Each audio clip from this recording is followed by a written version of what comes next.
Hello बच्चों, welcome to the second lecture of balance of payments unit of macro economics. So हम यहाँ पे components कर रहे थे लास्ट क्लास में, if you remember, and I am going to redo that account जो मैंने बनाया था पिछली बार, and we'll complete that sixth entry and further the components, right? So let me rewrite certain part of it. मैं पूरा दोबारा नहीं लिखूंगी। So balance of payments account बच्चों हम बना रहे थे, ठीक है? तो मैंने लास्ट टाइम क्या लिखा था? I talked about two sides being there, credit and your debit side, ठीक है? हमने करंट अकाउंट की बात की थी। I am not going to write again the current account की एंट्रीज। तो current account as a first sub component of the balance of payments account हमने वो पढ़ लिया था। सो उसकी 3 एंट्रीज मैंने लिखी थी, and in addition I had written over to further transactions. तो क्रेडिट साइड पे डेबिट साइड दोनों साइड हमने लिखी थी transactions. So foreign investment,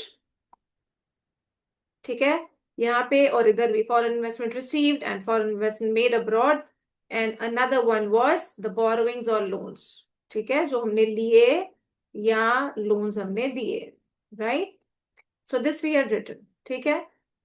sixth and the last entry जो हमने पेंडिंग मैंने छोड़ी थी जानबूझ के, बिकॉज एक साथ इतना सारा समझ नहीं आता, it becomes literally too much, right? So let me complete that today. So अब सिक्स्थ एंट्री का नाम हम यहाँ पे क्या कहते हैं? It's change in foreign exchange reserves, ठीक है? सो फॉरेक्स रिजर्व्स, यहाँ I am just writing foreign exchange as FE, right, both side. So change in foreign exchange reserves,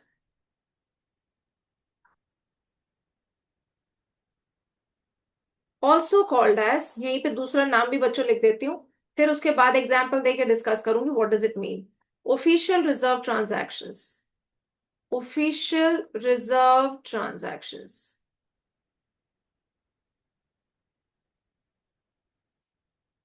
ठीक है? Now what does it mean? So let me give an example over here first. So अगर मैं आपको कहूं, imagine a situation, जो 5 entries हमने पढ़ी, 3 current account में और ये दोनों, right? So in total 5 transactions. So 5 transactions का टोटल ऑन से the debit side, I am just giving you a hypothetical example, 5 transactions का total on the debit side for example stands at 10,000, ठीक है?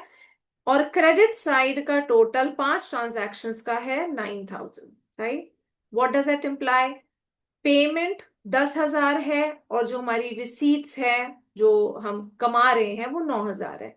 तो पेमेंट ज्यादा है कितने से? By 1,000, right? So payments exceed the receipts by 1,000, ठीक है? तो अब ये 1,000 का अमाउंट कहाँ से आएगा हमारे पास पे करने के लिए? तो ये हमें कौन देगा? RBI, बिकॉज RBI इज, सो वो वाला फंक्शन हमारे सिलेबस में नहीं था, but still if you remember banking वाले चैप्टर में मेंशन था उसका एक जगह, जो मैंने कहा था सिलेबस में नहीं है तो हमने काटा था। दैट वाज RBI और the central bank as a custodian of foreign exchange reserves. तो सेंट्रल बैंक किसी भी इकोनॉमी का फॉरेन एक्सचेंज रिजर्व्स अपने कस्टडी में अपने पास रखता है, ठीक है? सो 10,000 जो हमारी टोटल पेमेंट है, वो हमारी टोटल रिसीट से ज्यादा है। सो ये जो 1,000 का शॉर्टफॉल है, ये हम किससे मांगेंगे, या कौन हमें देगा बैलेंस ऑफ पेमेंट्स को सेटल करने के लिए, बैलेंस आउट करने के लिए? RBI देगा, ठीक? तो RBI देगा, RBI के पास से वो निकलेगा, ठीक है? और कहाँ पे आएगा? बैलेंस ऑफ पेमेंट्स में रजिस्टर हो जाएगा। So when we write this change in foreign exchange reserves, तो ये यहाँ पे एक प्लस की वैल्यू ऑफ 1,000 आ जाएगी, ठीक है? आई रिपीट, आई सेड, ये यहाँ पे जो 1,000 पेमेंट मेरे को एक्स्ट्रा करनी है, मेरी जो रिसीट्स कम पड़ रही हैं, ये 1,000 कौन देगा? RBI देगा। RBI के पास से पैसा रिलीज होगा, निकलेगा, तो उसके उसमें से डेबिट हो जाएगा, और क्रेडिट कहाँ पे होगा? We are having an inflow, we are receiving it from RBI, right? So we are having an inflow, इसलिए हम क्रेडिट साइड पे इसको रिकॉर्ड कर रहे हैं, and this gives me a plus value of 1,000, ठीक है? तो ऊपर वाली वैल्यूज, 5 वैल्यूज का सम टोटल 9,000 था, 1,000 हमें RBI ने दे दिया, तो उसको जोड़ के कितना हो जाएगा? This will be a total of 1,000, right? And ultimately these two sides will be in balance. ठीक है, तो जैसे अकाउंट्स में करते हैं, दोनों साइड्स हमारी बैलेंस में जाती हैं, तो इन accounting terms balance of payments will be in balance, the two sides credit and debit will be always equal. However economic sense में हमेशा बैलेंस नहीं होगा। तो जैसे मैंने अभी आपको कहा था टू बिगिन विद, मेरी पेमेंट्स, मेरा डेबिट साइड 10,000 है, मेरी क्रेडिट 9,000 है, तो क्लियरली मेरे पास डेफिसिट वाली सिचुएशन है, मेरी पेमेंट ज्यादा है ना। तो ये हम पढ़ चुके हैं पहले भी, करंट अकाउंट में भी हमने बात की थी। तो अगर मेरी पेमेंट्स, मेरा debit side, my debit side is more than the receipts, the credit side, we are going to have what we call as a deficit, right? And the other way around, अगर receipts ज्यादा है, payment कम है, तो surplus होगा। तो economic sense में बच्चों balance of payment जरूरी नहीं है बैलेंस करेगा, और एक्चुअली नहीं करेगा। ठीक है, the two sides will not be equal, but in accounting terms the two sides will balance out. और वो बैलेंसिंग आइटम मेनली क्या है? Change in foreign exchange reserve, जैसे मैंने आपको यहाँ पे एक्सप्लेन किया। ठीक है, so when we are running a deficit, when we are running a deficit, deficit वाली सिचुएशन मैंने एक्सप्लेन की थी। तो डेफिसिट क्या इंप्लाई करेगा? We will have a credit entry right in the balance of payments. So यहाँ पे जो change in foreign exchange reserves है, ये क्या शो कर रहा है आपको? डेफिसिट। ठीक है, I hope you are clear with this example, right? Let me change the example and explain you the otherwise. So let me just erase this. अब मैं आपको कहती हूँ, मैं दूसरी साइड आपको एक्सप्लेन कर रही हूँ, राइट? तो अब यहाँ ध्यान से सुनो फिर से, आई am just changing the figures. So now I am saying 5 entries का सम टोटल। ठीक है, 5 एंट्रीज का sum total on the credit side is से फॉर एग्जाम्पल 10,000। ठीक, तो इनफ्लोज हमारे 10,000 है, जो मेरे आउटफ्लोज है वो 9,000 है। ठीक है, इनफ्लो 10,000 है, आउटफ्लो 9,000 है। तो अगर मेरा इनफ्लो आउटफ्लो से ज्यादा है, तो इसका क्या मतलब है बच्चों? हमारे पास सरप्लस होगा, कमा ज्यादा रहे हैं। ठीक है, तो ये जो सरप्लस है, ये कहाँ जाएगा? इसको कौन रखेगा? इसको भी आरबीआई रखेगा। तो ये एक्स्ट्रा जो 1,000 रुपए मेरे को यहाँ नजर आ रहे हैं, 9,000 की पेमेंट, 10,000 की रिसीट, जो एक्स्ट्रा 1,000 रुपया यहाँ नजर आ रहा है, वो यहाँ से बीओपी अकाउंट में से निकाला जाएगा और किसके पास डिपॉजिट हो जाएगा? किसके पास जमा होगा? आरबीआई के पास। तो यहां से निकलेगा, तो मतलब दैट विल बी 1,000 की डेबिट एंट्री, जो मैं सिक्स्थ में ऐड करूंगी, change in foreign exchange reserves representing a surplus. तो मेरा जब इकोनॉमिक सेंस में सरप्लस होगा, so that will you know be written over here as a change in foreign exchange reserves on the debit side. तो जब मैं 1,000 यहां डालूंगी, पहले की जो सम टोटल था 9,000 था, 9,000 और 1,000 एड अप होके कितना हो जाएगा? 10,000। So the two sides again balance out, right? तो जो हमारी सिक्स एंट्री है बच्चों, इसको बोलते हैं change in foreign exchange reserves. तो जैसे मैंने आपको एक्सप्लेन करा, आपको ऐसा न्यूमेरिकल एग्जाम्पल चैप्टर में नहीं है, ये सिर्फ समझाने के लिए था, और ना आपको पेपर में ऐसे एक्सप्लेन करना है। You just need to know the meaning, you just need to know the relevance of it. So change in foreign exchange reserves हमें क्या दिखा रहा है? एक एडजस्टमेंट दिखा रहा है। ठीक है, तो डेफिसिट या सरप्लस को एडजस्ट करा जा रहा है यहाँ पे बैलेंस ऑफ पेमेंट्स अकाउंट में। तो डेफिसिट बीओपी में था in the economic sense, we got money from the central bank, the RBI, और हमने यहाँ पे क्रेडिट में दिखाया। हमारे पास एक्स्ट्रा कमाई हुई, हमने यहाँ से निकाला, तो हमने डेबिट साइड पे दिखाया, और वो जाएगा किसके पास? आरबीआई के पास। ठीक है, I hope you have understood this, right? So अब अगर मैं अपना लास्ट कंपोनेंट, जो मैं सब अकाउंट कंप्लीट कर रही थी लास्ट टाइम, मैंने आपको कैपिटल अकाउंट की बात की थी, जिसको भी हम और डिटेल में बुक में से पढ़ेंगे पूरा। सो कैपिटल अकाउंट बच्चों, जैसे मैंने लास्ट टाइम कहा था, is an account which records all economic transactions which either affect the assets और लायबिलिटीज ऑफ द रेजिडेंस और द गवर्नमेंट। ठीक, तो यहाँ पे हमने बात करी थी ऑलरेडी लास्ट टाइम कि फॉरेन इन्वेस्टमेंट भी हमारा चेंज इन असेट्स करती है, या तो हमारे असेट्स बढ़ा देगी या कम कर देगी। बोरोइंग्स या लोन्स डेफिनेटली रिफ्लेक्ट इधर an increase in the liability, अगर हम लोन ले रहे हैं तो लाइबिलिटी बढ़ेगी, हम लोन दे रहे हैं तो असेट बढ़ेगा।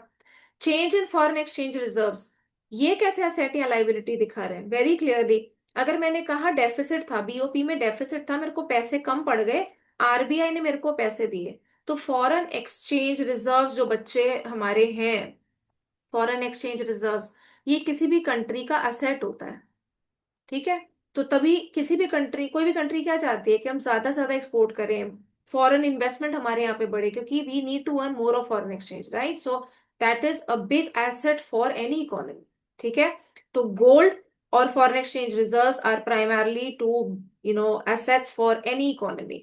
सो जब हम कह रहे हैं कि डेफिसिट था बीओपी अकाउंट में, और हमने जो फॉरेन एक्सचेंज रिजर्व्स विड्रॉ करे आरबीआई से, जो मैंने आपको 1,000 का अमाउंट यहाँ पे बताया, तो उसकी वजह से क्या हो गया, मेरा असेट में रिडक्शन हो गई। ठीक है। तो 1,000 से एसेट रिड्यूस हो गया, तो असेट में चेंज आया। So that is the reason this entry is also included in capital account. I hope you have understood this. ठीक है। सिमिलरली, जब हमें सरप्लस मिला, एज इन जब हमने कमाया ज्यादा पेमेंट से, तो सरप्लस था बीओपी अकाउंट में, तो वो पैसा किसके पास जाके जमा हो गया, आरबीआई के पास। आरबीआई के फॉरेन एक्सचेंज रिजर्व्स बढ़ गए। ठीक है। तो हमारे असेट्स इंक्रीज हो गए। So that is the reason we are including this entry as well, change in foreign exchange reserves in the capital account of BOP. ठीक है। I hope you are clear with this much, right? Capital account में तीन चीजें मैंने आपको बताई। तो now with this understanding, let us look at the capital account, और फिर थोड़े से हिस्से जो बचे हैं उनको कंप्लीट करेंगे, and then we'll move forward, right? So अब यहाँ पे बच्चों हम ब्रॉडली सारा डिस्कस कर चुके हैं, मार्क करेंगे definition. So capital account of BOP records all those transactions between the residents of a country and the rest of the world which cause a change in the assets or liabilities of the residents of the country or its government। यही meaning पढ़ा था हमने। ठीक है। So capital account, ये भी mark कर लेना समझने के लिए, is use to finance deficit in the current account. ठीक। तो करंट अकाउंट में डेफिसिट है, तो कहीं या तो हम अपना कोई ना कोई एसेट बेचेंगे, या लाइबिलिटी उठाएंगे, या गवर्नमेंट बोरो करेगी। ठीक है। Either which way, so we will be financing the deficit in current account through capital account, और absorb surplus of the current account. ठीक है। तो अगर वहां से एक्स्ट्रा हमने कमाया है, तो वो भी हमारा यहीं पे रिफ्लेक्ट करेगा, क्योंकि हम उसको इस्तेमाल करेंगे, राइट? तो चेंज इन सरप्लस में आपका सरप्लस आ जाएगा। ठीक है। Change in official, you know the official reserve transactions, और change in foreign exchange reserves. ठीक। So now coming over to the components of capital account. यहाँ पे भी नोट कर लेना बच्चों, 3 नंबर में बहुत बार ये क्वेश्चन आ जाता है। कॉम्पोनेंट्स ऑफ कैपिटल अकाउंट आ जाएगा, कॉम्पोनेंट्स ऑफ करंट अकाउंट आ जाएगा, very routinely asked for 3 marks. ठीक है। सो let me just show you the entire page if we are getting, no, we are not getting all of them, but nonetheless. So first one component, borrowings and lendings to and from abroad। ठीक है। it includes, दोनों aspects आपको यहाँ पे दिए हैं, all transactions relating to borrowings from abroad by private sector, government etcetera. So receipts of such loans, we are taking borrowings from abroad, receipt of such loans and repayment of loans by the foreigners are recorded on the positive or credit side, right? तो चाहे हम loan ले रहे हैं, या repayment of loan हो रहा है, फॉरेनर ने पहले लोन लिया था, अब वापस कर दिया, दोनों के दोनों कहाँ पे रिकॉर्ड होंगे, पैसा आ रहा है तो क्रेडिट साइड पे। ठीक है। लोन हमने लिया तो हमारी लाइबिलिटी बढ़ी, right? That is the reason we are recording it here. Payment, repayment loan की होगी, पहले लोन दिया था तो हमारा असेट था, लोन वापस चुका दिया किसी फॉरेनर ने, पैसा वापस आ गया, पर एसेट भी कम हो गया। So there is definitely a change either in the asset और द लाइबिलिटी। ठीक है। Second one, all transactions of lending to abroad, अगर हमने लोन दिया है तो डेबिट साइड में आएगा, bye the private sector and the government, lending abroad and repayment of loans, यहाँ पे भी। ठीक है। हमने पहले लोन लिया था तो लाइबिलिटी बढ़ी थी, आज लोन चुका दिया, लाइबिलिटी खत्म हो गई और पैसा भी चला गया, both ways, right? So that will be recorded on the debit side, on the negative side. ठीक है। I hope you are clear. Asset या लाइबिलिटी दोनों तरफ अफेक्ट हो रही है। सो रीपेमेंट ऑफ लोन्स, ठीक है, बाय द फॉरेनर्स और buyers is affecting the assets, and receipt of the loans और lendings abroad is affecting the, again, the assets और द लाइबिलिटीज। ठीक। Second component, investments to and from abroad, जिसकी हमने बात की थी। So this includes Investments by the rest of the world in shares of Indian companies, real estate in India, etc. दोनों किस्म की इन्वेस्टमेंट की बात यहाँ पे कर दी. रियल एस्टेट में आपका लैंड बिल्डिंग आ जाएगा, अभी आगे आएगा वो, that's your FDI. Indian companies, that means we are talking about the financial assets, जो एफआईआईस पढ़े थे, ठीक है. तो such investments from abroad are recorded where? On the credit side. Positive और credit side as they bring in foreign exchange. और capital account में क्यों डाल रहे हैं बच्चों? बिकॉज उससे क्या होगा, हमारे असेट्स कम हो जाएंगे. उन्होंने हमारी चीजें खरीद ली हैं, हमारे असेट्स खरीद लिए, so we will have a reduction in the assets. ठीक है, चेंज इन एसेट्स आ गया. The second one, investments by Indian residents in shares of foreign companies, real estate abroad. So such investments to abroad are recorded on the negative or debit side as they lead to outflow of foreign exchange. और इससे क्या होगा? Increase in our assets. ठीक है, I hope you have understood. इसमें ज्यादा कुछ नया नहीं था, ये हमने पिछली बार भी डिस्कस की थी चीज, बट यहाँ पे because we are referring to the book, एक इस चीज को देखना बच्चों, ये इस पे भी क्वेश्चन कई बार आ जाता है. So investments, foreign investment as such includes two types. First is your FDI and other is the portfolio investment. So FDI, यहाँ पे आपको मीनिंग पता होना चाहिए और एग्जाम्पल पता होना चाहिए. सो एफडीआई क्या होती है, मीनिंग मार्क करेंगे. It refers to purchase of an asset such that it gives direct control. नाम में ही है, यही मैंने लास्ट टाइम डिस्कस किया था, direct control to the purchaser over the asset. ठीक है, so ownership and control lies with the same person, the person who is buying the purchaser. For example purchase of land and building. तो यहाँ पे जब हमने real estate की बात की, रियल एस्टेट में जब भी परचेज होगी, that is nothing but FDI. ठीक है. The other one, portfolio investment. It refers to purchase of an asset such that it does not give any direct control over the asset to the purchaser. जैसे मैंने आपको share से example दिया था, ownership है पर कंट्रोल नहीं है. ठीक है, तो अगर मैं कहूं मैंने शेयर्स खरीदे हैं, तो वहां पे सिर्फ ओनरशिप है, कंट्रोल नहीं है. पर अगर मैं कहूं मैंने पूरी कंपनी खरीद ली, ठीक है, तो अगर वॉलमार्ट ने फ्लिपकार्ट को खरीद लिया, तो वो क्या हो गया, वो एफडीआई है. पूरी कंपनी खरीद ली तो कंट्रोल भी उनका हो गया. ठीक है. For example purchase of shares, it also includes foreign institutional investment. ठीक है, तो portfolio investment is foreign institutional investment. I hope you are clear with this. ये भी याद करना है. Two types of foreign investments, their meaning and example. ठीक है, so I hope बच्चों we are clear with these two components, right? अब देखो यहाँ पे आपका तीसरा कंपोनेंट आ गया, जो मैंने अभी डिस्कस किया था थोड़ी देर पहले. सो change in foreign exchange reserves. अब इसको ध्यान से पढ़ो और वो एग्जाम्पल याद रखना जो 9,000 10,000 वाला दिया मैंने, तो समझना थोड़ा सा शायद आसान हो जाएगा. ठीक है. The foreign exchange reserves are the financial assets of the government held in the central bank. यही आपको बताया, हमारी कंट्री का, हमारी गवर्नमेंट का एसेट होता है जो फॉरेन एक्सचेंज रिजर्व्स है, उसको रखता कौन है? Central bank. ठीक है. A change in the reserves serve as the financing item in India's BOP. ठीक है.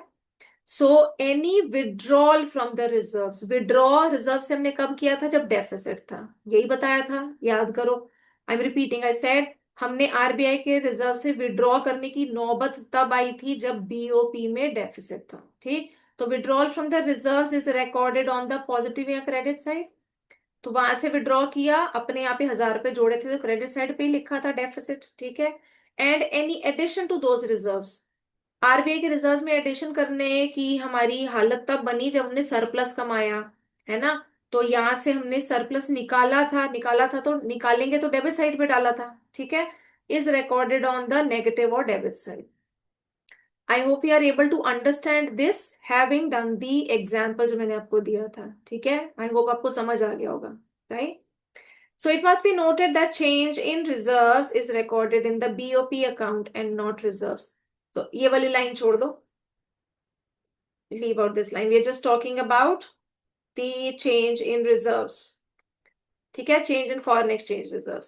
तो आपको ये यहाँ पे ये क्लैरिटी हो गई होगी कि इसको कैपिटल अकाउंट में हमने क्यों डाला है. Because again we are talking about increase or decrease in the assets, change in the assets of the government. ठीक है। So balance on capital account, अब ये देख लेते हैं हम, तीन जो कंपोनेंट्स अपने वो कर चुके हैं। So balance on capital account, जो कैपिटल अकाउंट की तीन ट्रांजैक्शंस है, फिर से अगर उनका सम टोटल दोनों का बराबर है तो बैलेंस होगा। क्रेडिट डेबिट से ज्यादा है, क्रेडिट डेबिट से ज्यादा है तो क्या होगा, कमाई ज्यादा है, तो that will imply a surplus. And if credit is less than the debit, payment ज्यादा है, this will imply a deficit. ठीक है, तो एक बार पढ़ेंगे इसको। The transactions which lead to inflow of foreign exchange are recorded on the credit side. Similarly, transactions which lead to outflow of foreign exchange are recorded on the debit side. हम पढ़ चुके हैं। The net value of credit and debit balances is the balance on capital account. Let us read further. So surplus in the capital account arises when credit items are more than the debit items. It indicates net inflow of capital. ठीक है, that we are earning more. Deficit capital account में कब होगा, जब debit side credit से ज्यादा होगी. So this indicates net outflow of capital. ठीक है, because we are paying more, right? So having done this, now you will see a difference between यहाँ पे बच्चों एक चीज ये देखेंगे, पहले से पहले हम डिफरेंस करें, यहाँ पे पॉइंट देखें एक बार।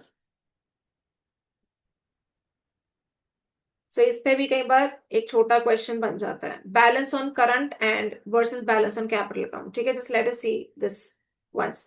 सो balance and on current and balance on capital account are interrelated, जैसे मैंने आपको भी थोड़ी देर पहले बताया था। अगर करंट अकाउंट में डेफिसिट है तो वो कहां से फाइनेंस होगा, कैपिटल अकाउंट से। ठीक है, so that is again we are talking about in this particular situation. So deficit in the current account must be settled by a surplus on the capital account, right. तो for example अगर मैं कहूँ हमारे imports बहुत ज्यादा बढ़ रहे हैं, तो इंडिया के केस में वी आर इम्पोर्टिंग से oil from abroad. So technology imports हमारे बहुत ज्यादा है, तो इंपोर्ट्स अगर हमारे बहुत ज्यादा बढ़ रहे हैं, करंट अकाउंट डेफिसिट हमारा इंक्रीज हो रहा है। सो in order to finance that, government is borrowing money, right?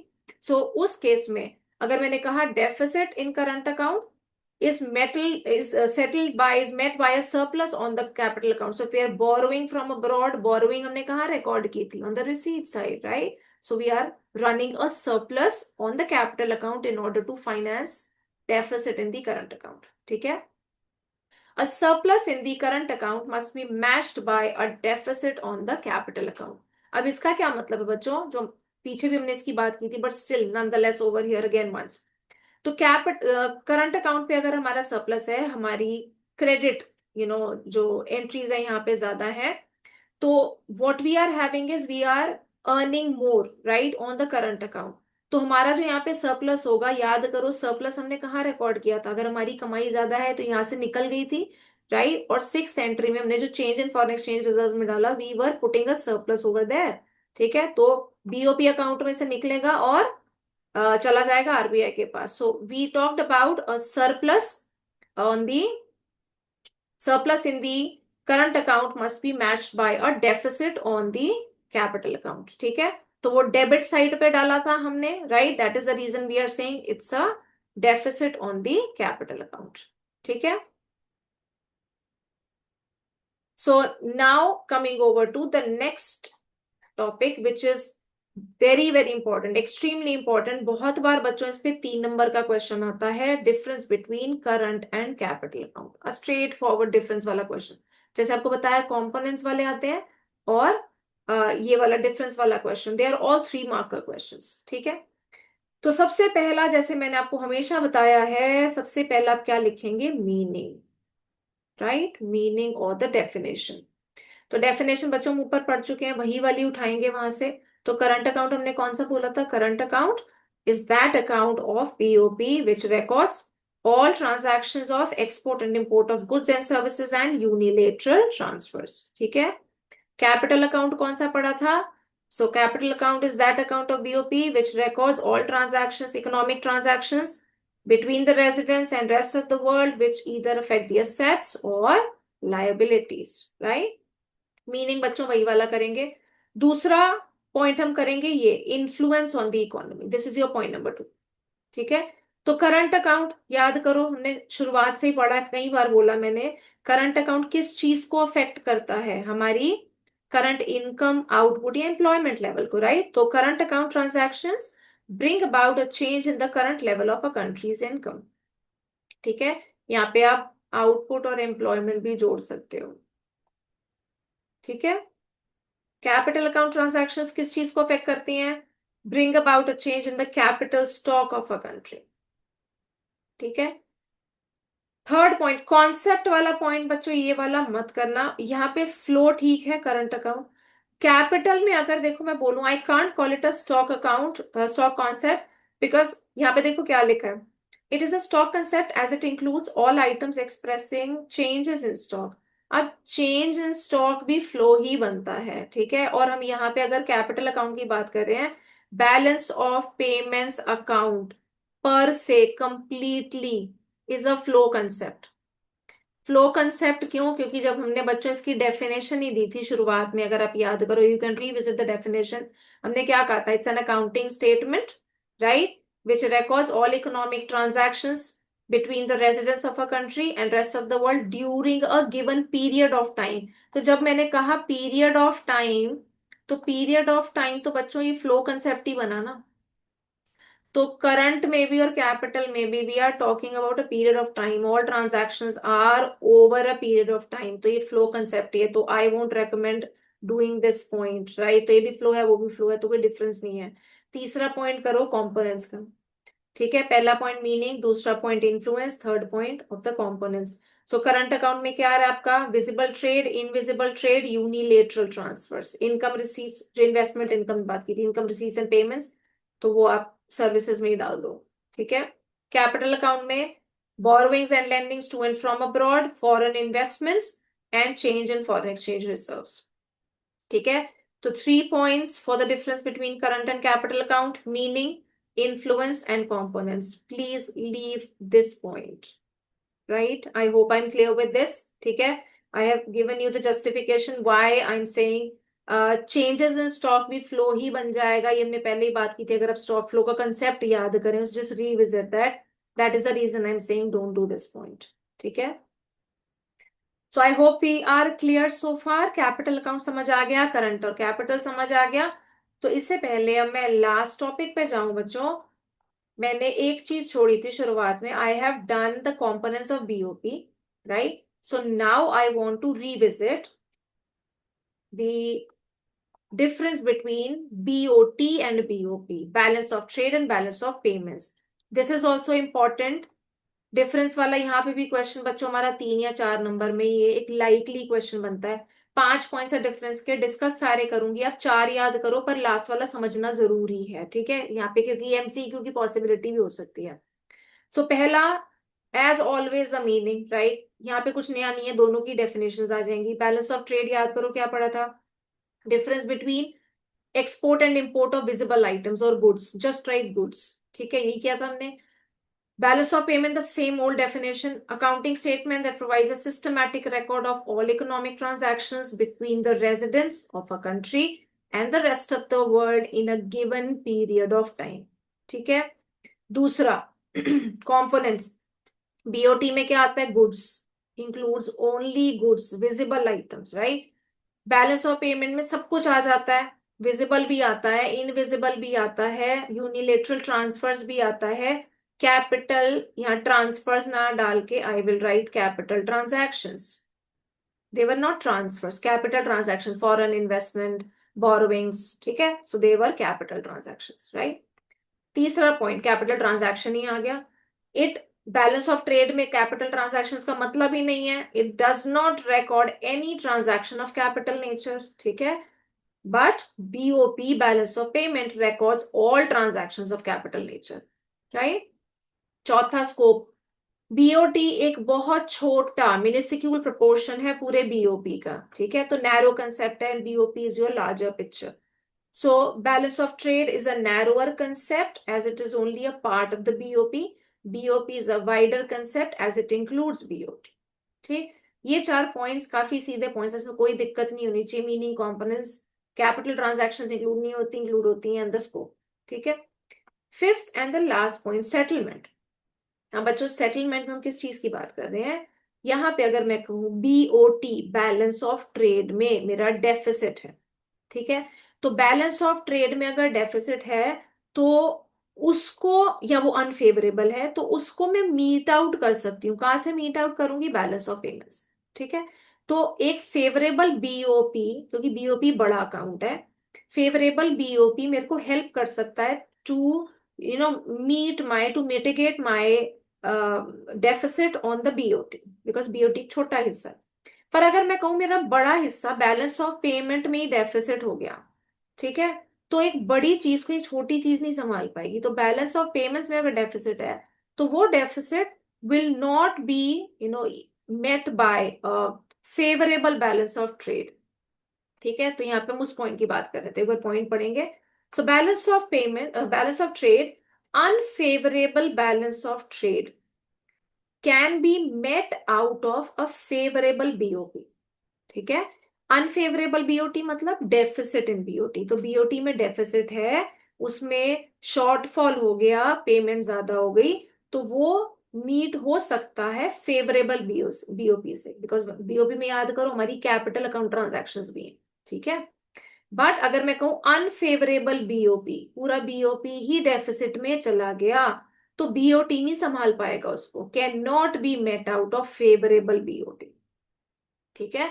तो अनफेवरेबल बीओपी को संभालने के लिए आरबीआई को ही कुछ करना पड़ेगा या गवर्नमेंट को लोन लेना पड़ेगा, ठीक है। उसकी बात हम आगे अभी करेंगे। I hope you are clear with this point of settlement. समझ, ये पॉइंट समझना जरूरी है, इसको समझ के याद रखना।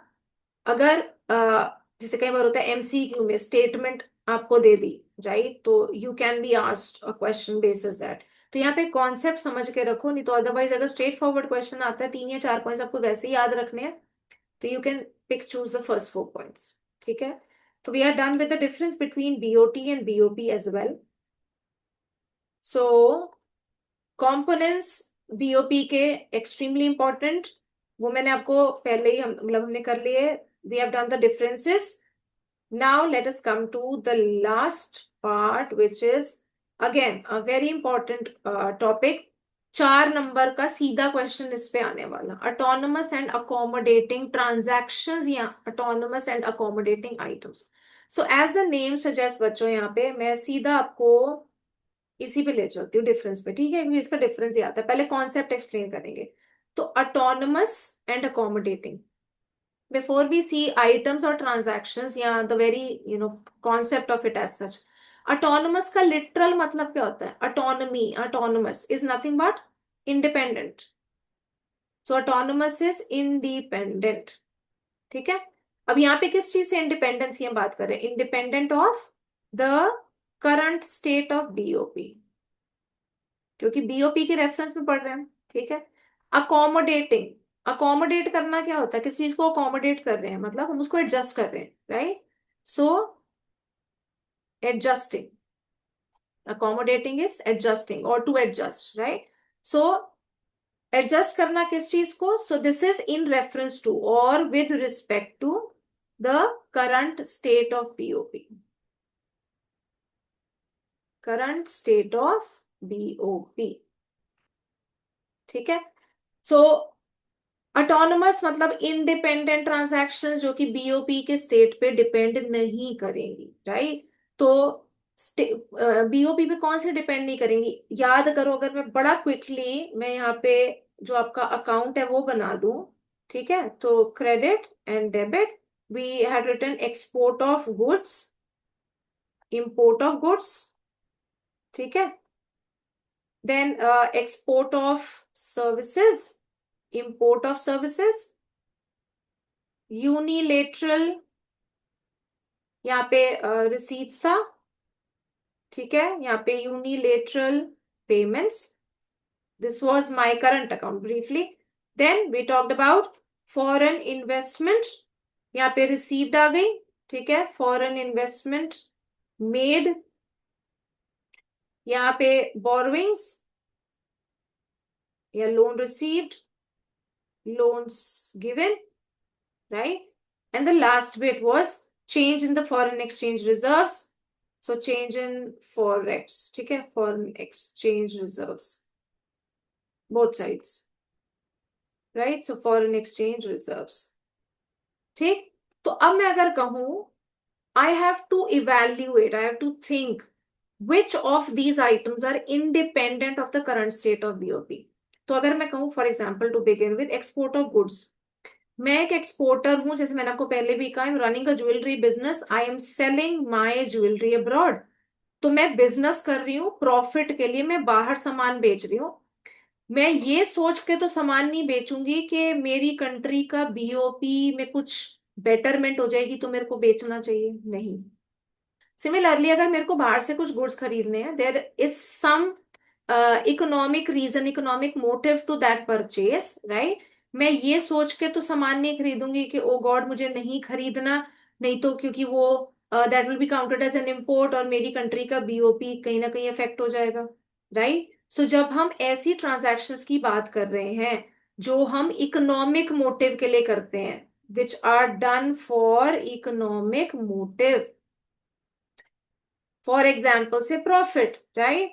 सो वो सारी ट्रांजैक्शंस बच्चों हमारी क्या होती है, दे आर ऑटोनमस और इंडिपेंडेंट। फॉर एग्जाम्पल अगर मैं यही मार्क करूं, export of goods and services, दोनों, export and import of goods and services are done for economic motive, हम उसको अपने किसी पर्पस के लिए कर रहे हैं, we are not affecting, we are not affected by the current situation of the BOP, right.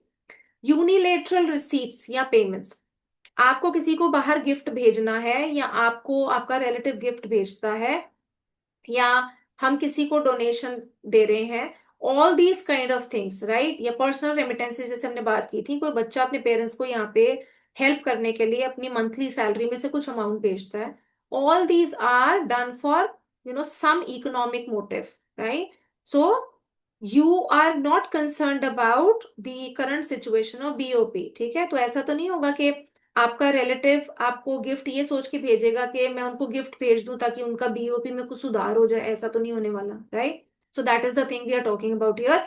तो इनसे मैं यही प्रूव करने की कोशिश कर रही हूँ कि these transactions are independent of the current state of BOP, ठीक है। तो ये जो मैंने टिक मार्क करी ये क्या हो गई, these are autonomous transactions, autonomous items, right. Then foreign investment, चाहे फॉरेन इन्वेस्टमेंट आपने जो रिसीव करी, जो मिली यहाँ पे आई या आपने बाहर करी, पर्पस बड़ा क्लियर है, रिटर्न कमाना है, फायदा है, ठीक है। आपने बाहर घर खरीदा, क्यों खरीदा, बिकॉज आपके पास पैसा था, आप उसको खरीद रहे हो, जब उसका प्राइस बढ़ जाएगा आप उसको बेच दोगे, as simple as that. So you want to earn a capital gain, ठीक है। फॉरेन इन्वेस्टमेंट जो यहाँ पे हम रिसीव कर रहे हैं वो भी अपनी इकोनॉमिक पर्पस से, for some return they are making, उनको फायदा दिख रहा है तभी कर रहे हैं, ठीक, ना कि हमारी कंट्री के बीओपी में सुधार करने के लिए कर रहे हैं। सो ये भी क्या हो गई, ऑटोनमस ट्रांजैक्शन, ठीक है। देन बोरोइंग और लोन, अब यहाँ पे बच्चों एक चीज मैं आपको क्लियर करूं, बोरोइंग या loan can be by the private sector और by the government. Private sector अगर लोन लेगा या देगा तो अपने फायदे के लिए करेगा हमेशा, I hope we agree with that, right. So that will be with certain economic motive if the private sector is doing, ठीक है। बट अगर मैं कहूं गवर्नमेंट कर रही है, गवर्नमेंट जैसे हमने पहले ही बात की, अगर आपका करंट अकाउंट डेफिसिट है, ठीक है, या आपका बीओपी डेफिसिट में जा रहा है, तो इंडिया के साथ ही सिचुएशन हुई थी, हमारा balance of payments was running into a deficit, right? The situation was grim, 1991 back then I'm talking about. So at that point in time, given the situation, given the economic crisis, given the balance of payment situation, the government, our government had to borrow, had to take a loan from the World Bank and IMF, right? जिसके बारे में आप Indian economic development में third chapter में पढ़ेंगे। So अगर government loan लेती है to finance the deficit in the BOP, तो यहाँ पे हम क्या कर रहे हैं, वी आर वर्किंग और द गवर्नमेंट इज वर्किंग और adjusting, right, deficit in the BOP account, so government is working with respect to the current state of BOP, ठीक है। तो फिलहाल के लिए सिर्फ यहाँ पे एक चीज बोल रही हूँ, अगर प्राइवेट सेक्टर ने लोन लिया है for some economic motive, for अपना फायदा, राइट, तो दैट इज ऑटोनोमस, ठीक है। बट अगर गवर्नमेंट लोन ले रही है, और किस लिए ले रही है, क्योंकि बीओपी की सिचुएशन ठीक नहीं है, उसके डेफिसिट को एडजस्ट करने के लिए ले रही है, तो वो अकोमोडेटिंग कहलाएगा, राइट। तो अकोमोडेटिंग पे आते हैं अभी। इतना क्लियर है। ऑटोनोमस मैंने दो चीजें बोली बार बार, I said they are done for economic motive, they are independent of the current state of BOP. So export and import of goods and services, unilateral transfers, borrowings by the private sector and foreign investment are all autonomous transactions, ठीक है। तो बच्चों यहाँ पे एक point मेरा बड़ा clear है, ऑटोनोमस ट्रांजैक्शंस मेरी करंट अकाउंट में भी आ रही है और कैपिटल अकाउंट में भी आ रही है। I hope you agree with this, ठीक है। बट अगर मैं अकोमोडेटिंग की बात करूं, अकोमोडेटिंग मैंने कहा हम अकोमोडेट कर रहे हैं, क्या कर रहे हैं, एडजस्ट कर रहे हैं सरप्लस और deficit. So what are we adjusting? We are adjusting, the government is adjusting a surplus or a deficit in the BOP account. So we are working in accordance with the current state of BOP. Surplus है तो deficit है तो, ठीक है। तो जैसे यहाँ पे एग्जांपल दिया, अगर गवर्नमेंट लोन लेती है given the deficit in BOP, then that is an accommodating transaction, ठीक। उसके बाद आपकी आखिरी transaction, change in foreign exchange reserves, the official reserve transactions. इसको तुमने कहा ही वही, जब हमने इसको कंसेप्ट ही पढ़ा, तुमने कहा या तो हमारा सरप्लस है या डेफिसिट है, यही लिखा था ना, डेफिसिट और अ सरप्लस, ठीक है। तो या तो डेफिसिट है या सरप्लस है, उसी की एडजस्टमेंट एंट्री है ये, right, which is being done by the central bank. तो ये दोनों ट्रांजैक्शन जो हमारी हैं ये कहलाती हैं अकोमोडेटिंग ट्रांजैक्शंस, ठीक है। और ये दोनों ट्रांजैक्शंस कहाँ आ रही हैं, सिर्फ कैपिटल अकाउंट में, right. And the last bit is the name, so यहाँ पे आपका नाम आ जाएगा। ऑटोनोमस ट्रांजैक्शंस को हम अबव द लाइन आइटम्स भी बोलते हैं, अकोमोडेटिंग को बिलो द लाइन आइटम्स, ठीक है। तो एज सच कोई वैसे लाइन नहीं है, कोई लक्ष्मण रेखा नहीं खींच रखी, is just that we are doing some adjustment beneath, right, so that is the below the line item kind of a connotation, ठीक है। तो यहाँ पे बच्चों चार पॉइंट्स देखेंगे एंड मार्क करेंगे इसको। This is an important question for 3 और 4 मार्क्स, डिफरेंस का क्वेश्चन आता है सीधा। सो पहला आपका मीनिंग आ गया, autonomous items refer to those international economic transactions which take place due to some economic motive such as profit maximization, ठीक है, यही पढ़ा हमने। Accommodating items are those transactions that are undertaken to cover deficit or surplus in the autonomous transactions, यही हमने पढ़ा, ठीक है। तो सरप्लस या डेफिसिट को एडजस्ट करने के लिए जो ट्रांजैक्शंस करी जाती है, राइट, सरप्लस और deficit in the autonomous transactions. Point number 2. So effect on the BOP account. Autonomous transactions are independent of the state of BOP account. शुरुआत ही इससे करी थी। Accommodating transactions are undertaken to maintain balance in the BOP account, right? तो ये वाली item याद करो जो एक्सप्लेन करी थी, change in foreign exchange reserves, इसीलिए कर रहे थे, बैलेंस कर रहे थे दोनों साइड्स, ठीक है। थर्ड वन, करंट या कैपिटल अकाउंट। अभी हमने जब मैंने ये सारे लिस्ट आउट करे उसका पर्पस यही था ताकि आपको ये चीज समझ आए। ऑटोनोमस ट्रांजैक्शंस कहाँ पे होती हैं, take place on both current and capital accounts, ठीक है। हमने यहाँ पे यही लिस्ट आउट किया तो यही चीज समझी थी। However accommodating transactions take place only on the capital account, government की बोरोविंग्स एंड दिस वन, ठीक है। Fourth one is your alternative name. So these autonomous items are also known as above the line items, and accommodating items are also known as below the line items. ठीक है। I hope you have understood this difference between autonomous and accommodating। बच्चों इसको important mark करें, बार बार कह रही हूँ 3 या 4 number के लिए। तो स्ट्रेट फॉरवर्ड क्वेश्चन जो हमारे यहाँ पे बने मैंने आपको बताया, डिफरेंसेस वाले बीओटी या बीओपी का, BOT current account, current and capital account, very important difference, this difference, चार differences, and components of current account and components of capital account, ये हमारे स्ट्रेट फॉरवर्ड बने, ठीक है। इसके अलावा बच्चों एक किस्म का एक क्वेश्चन आता है, अब हैविंग डन दी बीओपी अकाउंट पूरा, तो एक क्वेश्चन मैं डिस्कस जरूर करना चाहूंगी, for example before I do the deficit part. If I से आजकल कुछ टाइम से ना, पीछे 3 सालों से खास तौर से एक टाइप का क्वेश्चन बार बार आ रहा है, जो चाहे एमसीक्यू में आ जाए चाहे 3 नंबर में आ जाए, काफी बार 3 नंबर में ही आया है। आपको एक पर्टिकुलर ट्रांजैक्शन दी होगी और आपको कहा होगा कि इसको एक्सप्लेन करें, how will you record this in the BOP account, right? For example, how will you record, how will you record से purchase of machinery, purchase of machinery from abroad, ठीक है, इन दी बीओपी अकाउंट। अब ये 3 number का question है बच्चों, ठीक है। और यहाँ पे एक चीज बड़ी क्लियर याद रखना, अब आप 2 चीजें पढ़ चुके हो, राइट? तो बीओपी अकाउंट के 2 साइड्स हैं, क्रेडिट और डेबिट। बीओपी के 2 अकाउंट्स हैं, करंट और कैपिटल। तो जब ऐसा कोई भी ट्रांजैक्शन पूछी जाए कि इसको कैसे रिकॉर्ड करोगे, तो उसमें 2 चीजें बताएंगे आप, पहला साइड और दूसरा अकाउंट,